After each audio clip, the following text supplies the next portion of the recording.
فتح تابے نبوت پہ حد درود ختم دورے رسالت پہ لاکھوں سلام. الحمدللہ رب العالمین والصلاة والسلام على سید الانبیاء والمرسلین وعلى آلہ وصحبہ اجمعین. اما بعد فاعوذ باللہ من الشیطان الرجیم. بسم اللہ الرحمن الرحیم.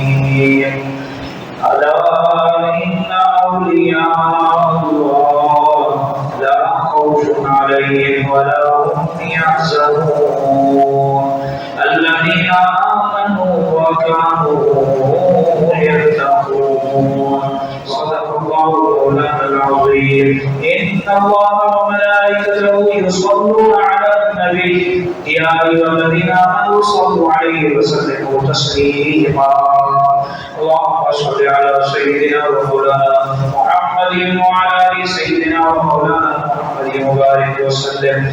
اللہ تبارک و تعالیٰ کی حمد و ثنا بارگاہ رسالت امام صلی اللہ علیہ وسلم میں عطیہ درود و سلام پیش کرنے کے بعد میرے نہایت ہی واجب القدر واجب الاحترام عزیز بزرگ دوست و ساتھیو، السلام علیکم ورحمۃ اللہ وبرکاتہ.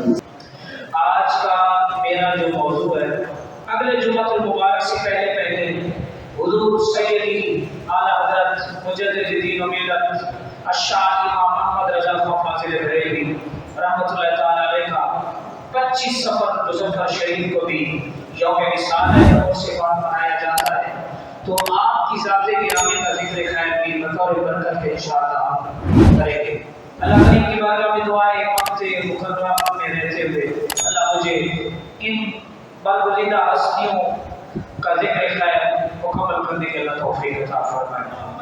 حضور سید اعلیٰ حضرت رحمۃ اللہ تعالی علیہ مجدد دین و ملت الشاہ امام محمد رضا خان فاضل بریلوی رحمۃ اللہ تعالی علیہ اللہ اکبر آپ کی ولادت 10 شوال المکرم کو ہوئی. بمطابق 12 جون 1856 برے صغیر پاک و ہند کے ایک عظیم شہر بریلی شہر میں آپ کی محلہ جسولی میں ولادت باسعادت ہوئی. اور آپ کا جو پیدائشی نام رکھا گیا وہ محمد تھا. تاریخی نام المختار رکھا گیا. دادا نے احمد رضا رکھا. دادا کا نام رضا علی خان. اور جس گھر میں آپ نے آنکھ کھولی والد کا نام مولانا نقی علی خان. اہل بیت سے محبت والا گھرانہ ہے. نام بتا رہے ہیں کہ اعلیٰ حضرت نام ہی اہل بیت سے محبت کا نام ہے.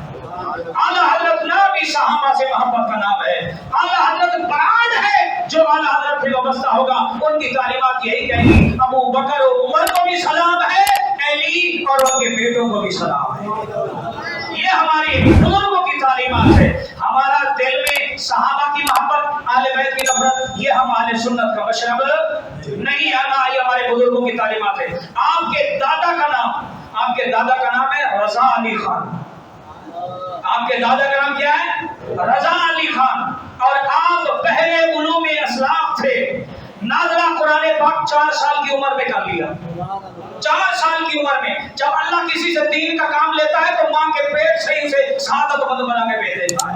جب اللہ دین کا کام لینا چاہتا ہے، جب اللہ کسی کو ہدایت دیتا ہے تو اس کے اندر نیکی کا جذبہ پیدا کر دیتا ہے.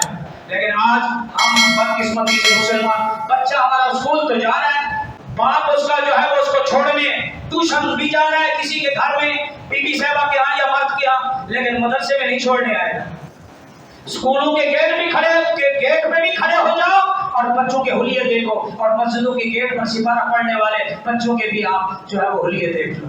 یہ مسلمانوں کی حالت ہے. حالانکہ ہمارا اسلام کہتا ہے قرآن پاک صاف لباس میں پڑھو، خوشبودار لباس میں پڑھو، بوضو ہو کر پڑھو، قبلہ رو ہو کر پڑھو، تاکہ تمہیں قرآن کی تلاوت کی بھی برکتیں آئیں اور آداب کی بھی اللہ تمہیں قرآن کے آداب کی بھی برکتیں اللہ عطا فرمائے. 4 سال کی عمر میں اعلیٰ حضرت نے ناظرہ مکمل فرما لیا اور 6 سال کی عمر میں میلاد کے موضوع پر ایسی گفتگو فرمائی کہ بڑے بڑے علماء اشعث کر اٹھے. 6 سال کی عمر میں اور 8 سال کی عمر میں آپ نے نحو کی ایک مشہور کتاب جو ہے وہ ہدایت اللہ کی عربی زبان میں آپ نے شرح لکھ کے بڑے بڑے علماء کو مدہ حیرت میں ڈال دیا کہ 8 سال کا بچہ ہدایت اللہ جو درس نظامی میں جو علماء پڑھتے ہیں جو علماء بنتے ہیں بچے ان کو یہ نحو کی کتاب ہے اصول کی یہ پڑھائی جاتی ہے عربی میں ہے اس کی آپ نے عربی میں شرح لکھ کے بڑے بڑے علماء کو آپ نے حیران کر دیا کیونکہ اللہ دین کا کام اس بندے سے لینا چاہتا ہے اس لیے یہ ساری برکتیں اللہ عطا فرما رہا ہے اور اسی طرح 10 سال کی عمر میں علم اصول فقہ کی لاجواب کتاب مسلم الثبوت کے حاشیے کا آپ نے جو ہے وہ تحفہ دیا 13 سال کی عمر میں آپ نے مسند تدریس اور مسند افتاء پر آپ نے جو ہے وہ اپنا قبضہ جما لیا یعنی آپ نے تدریس بھی 13 سال کی عمر میں شروع کروا دی اور 13 سال کی عمر میں آپ نے فتویٰ نویسی بھی شروع کروا دی 13 سال کی عمر میں اللہ اکبر اور اعلی حضرت رحمت اللہ تعالی علیہ مختلف عنوان پر کم و بیش آپ نے 1000 کتابیں لکھی ہیں کتنی 1000 کتابیں آپ نے لکھی ہے اور 1286 سے 1340 تک لاکھوں فتوے آپ نے دی ہیں جو آپ کے پاس سوالات آئے ہیں آپ نے انہی کے پیچھے جواب عطا فرما دیا چلتی پھرتی اعلی حضرت جو ہے وہ کتابوں کی لائبریری تھی آپ کے شاگرد آپ کے خلفاء کہتے ہیں ہمیں جو ہے وہ فتوے کو پڑھ کے اس کے سوال کو پڑھ کے اس کے سوالات جواب دینے میں ہمیں جو ہے وہ فکر ہوتی تھی اعلی حضرت سے جب اس بات پہ کلام کیا جاتا تو آپ فرماتے تھے فلاں کتاب فلاں صفحہ فلاں صفحے کا فلاں حصہ یعنی سیدھا حصہ یا الٹا حصہ اس پر یہ اس مسئلے کا جواب لکھا ہوا یہ آپ کو اللہ پاک نے عطا فرمایا اور اسی طرح آپ نے ایک فتویٰ جو ہے وہ نقل فرمایا اور اس کا نام تھا العطایا النبویہ فی الفتاوی الرضویہ جو 30 جلدوں پر مشتمل ہے کتنی یعنی اصول فقہ کا یعنی فقہ کی دنیا کا ایک بہت بڑا انسائکلوپیڈیا اعلی حضرت رحمت اللہ تعالی علیہ نے عطا فرمایا ہم تو نعتیں سن کے کہتے ہیں نا اعلی حضرت نے نعتیں پڑھائی ہیں ابھی نعتوں کی طرف بھی آتا ہوں اللہ اکبر اور اسی طرح کل مسائل آپ نے 206 لکھے اور اعلی حضرت کی 105 علوم پر دسترس آپ کو حاصل کی کتنے علوم پر 105 علوم پر قرآن تفسیر اصول تفسیر حدیث اصول حدیث فقہ ادب فلسفہ ریاضی دیگر علوم آپ پڑھتے جائیں 105 علوم پر مکمل آپ کو دسترس حاصل بڑے بڑے عربی دان جب کسی مسئلے میں جو ہے وہ پھنس جاتے اعلی حضرت کے پاس آتے آپ یوں لگتا تھا کہ کسی مدرسے کے مولانا نہیں ہیں بلکہ آپ کسی بہت بڑی یونیورسٹی کے آپ پروفیسر ہیں یوں آپ جواب عطا فرماتے تھے کیونکہ اللہ جب کسی سے دین کا کام لینا چاہتا ہے پھر اس بندے کا سینہ علم لدنی سے بھی علم ظاہر سے بھی علم باطن سے بھی اللہ مالا مال فرما دیتا ہے شرح صدر عطا فرما دیتا ہے اور اسی طرح اعلی حضرت رحمۃ اللہ تعالی علیہ فقہ کی سینکڑوں کتابوں پر آپ نے حواشی لکھے اور ہزاروں صفحات جو ہے وہ اس حواشی پر جو ہے وہ پھیلے ہوئے ہیں اب اعلی حضرت رحمۃ اللہ تعالی علیہ کی ذات گرامی کے حوالے سے بہت معیوب قسم کی باتیں جو ہے وہ پائی جاتی ہیں کہ اعلی حضرت رحمۃ اللہ تعالی علیہ کو قرآن حدیث کا علم نہیں تھا اعلی حضرت نے بس یہ سنیوں کو جو ہے وہ شاعر و شاعری میں اور میلاد میں 11ویں میں لگا دیا ہے اب میں آپ کے سامنے چند جھلکیاں پیش کرنے لگا ہوں کہ اعلی حضرت رحمۃ اللہ تعالی علیہ کے جو اشعار ہیں میں قرآن کی آیتیں پڑھوں گا حدیث پڑھوں گا تو کئی جملے اس پہ پڑھا سکتا ہوں کہ ادھر حضور کی حدیث پڑھوں ادھر اعلی حضرت کا شعر پڑھوں اعلی حضرت نے جو اپنی شاعری فرمائی ہے یوں لگتا ہے کہ ایک طرف قرآن کی آیت تھی دوسری طرف آپ کا شعر لکھا جا رہا تھا میں آپ کے سامنے کا آیت پڑھنے لگا اللہ تعالیٰ نے قرآن پاک میں فرمایا سورۃ الاحزاب میں ما کانا محمد ابا احد من رجالکم ولکن رسول اللہ وخاتم النبیین کہ نبی رحمت کیا ہے خاتم سارے بولو کیا ہے خاتم النبیین اب اعلی حضرت کا شعر سنو کیا کہتے ہیں فتح باب نبوت پہ ختم دور رسالت پہ لاکھوں سلام قرآن کی آیت ہوتا ہے شعر میں ترجمہ. اعلیٰ حضرت نے اس آیت کا شعر میں ترجمہ بتا دیا کہ اب دور رسالت ختم ہو گیا ہے, اب کوئی نیا نبی نہیں آئے گا. تاجدار ختم رسالت کا تاج میرے اور آپ کی آقا سجا کے تشریف لائے. بلند آواز سے کہہ دو سبحان اللہ. اب ایک اور جو ہے وہ آپ سن لیجئے. اعلیٰ حضرت رحمۃ اللہ تعالی علیہ نے ایک اور جگہ آپ نے جو ہے وہ ارشاد فرمایا. آپ نے کیا فرمایا؟ ایک جگہ وَأَمَّا السَّائِلَ فَلَا تَنْهَرْ, اور کسی بھی صورت مانگنے والے کو نہ جھڑکو. یہ اللہ نے اپنے محبوب سے فرمایا, محبوب تیری بارگاہ میں کوئی منگتا آ جائے نا, سائل آ جائے, ہم نے تجھے تمام خزانوں کا مالک بنا دیا ہے, خالی نہیں موڑنا, اس کی جھولیاں بھر کے دے دی. جو حضور کا غلام ہے وہ کبھی کسی منگتے کو نہ جھڑکے, لیکن یہ جو پیشہ ور بھکاری ہیں ان کا بائیکاٹ.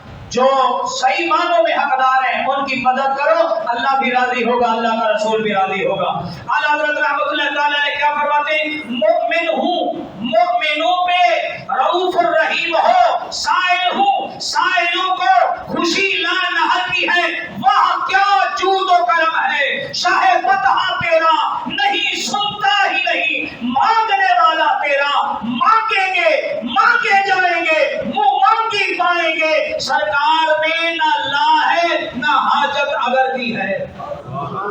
قرآن کی آیت ہے, اعلیٰ حضرت کا شعر ہے. اب ایک اور آیت سنو. وَالضُّحَىٰ وَاللَّيْلِ إِذَا سَجَىٰ, چڑھتے دن کی قسم.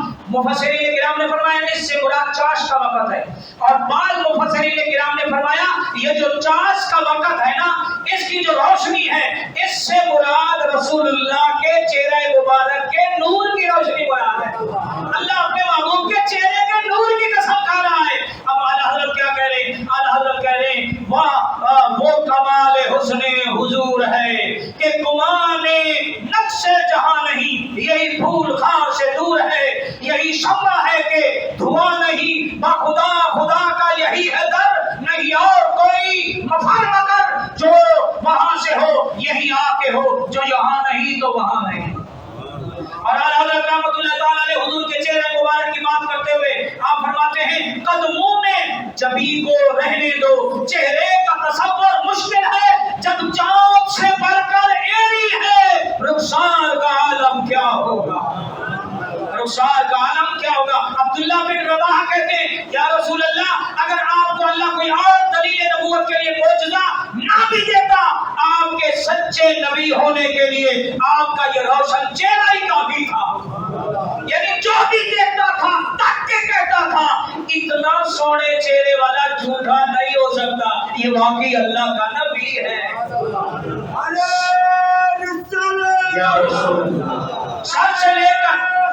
سر سے لے کر پاؤں تک تنویر ہی تنویر ہے, گفتگو سرکار کی قرآن کی تفسیر ہے. ارے سوچ کی تو ہوگی دنیا میرے مصطفیٰ کو دیکھ کر, ارے وہ مصور کیسا ہوگا جس کی یہ تصویر ہے. جب محمد اتنا سونا ہے تو محمد جس کا بندہ ہے وہ رب کتنا سونا ہوگا. اللہ اکبر. اسی طرح اللہ تبارک و تعالی نے قرآن پاک میں فرمایا قد جاءکم من اللہ نور وکتاب مبین, بے شک تمہارے پاس ایک نور آیا اور ایک روشن کتاب آئی. مفسرین کرام فرماتے ہیں نور سے مراد رسول پاک کی ذات گرامی ہے. کون مراد ہے؟ رسول اللہ کی ذات اقدس سے مراد ہے. آپ نور بن کے آئے, جب آپ آئے تو ہر طرف ظلمت ہی ظلمت تھی, جب آپ تشریف لائے تو عمر کو فاروق اعظم بنایا, ابو بکر کو صدیق اکبر بنایا, عثمان کو عثمان غنی بنایا, اللہ اکبر, اور علی کو شیر خدا بنایا, بلال کو کعبے کی چھت پہ چڑھایا, اللہ اکبر, ابو ہریرہ کو امیر المومنین فی الحدیث بنایا, اللہ اکبر. یہ صحابہ کو جو رتبہ ملا, یہ شان یہ عظمتیں ملی میرے آقا کی آمد کی برکت سے ملی.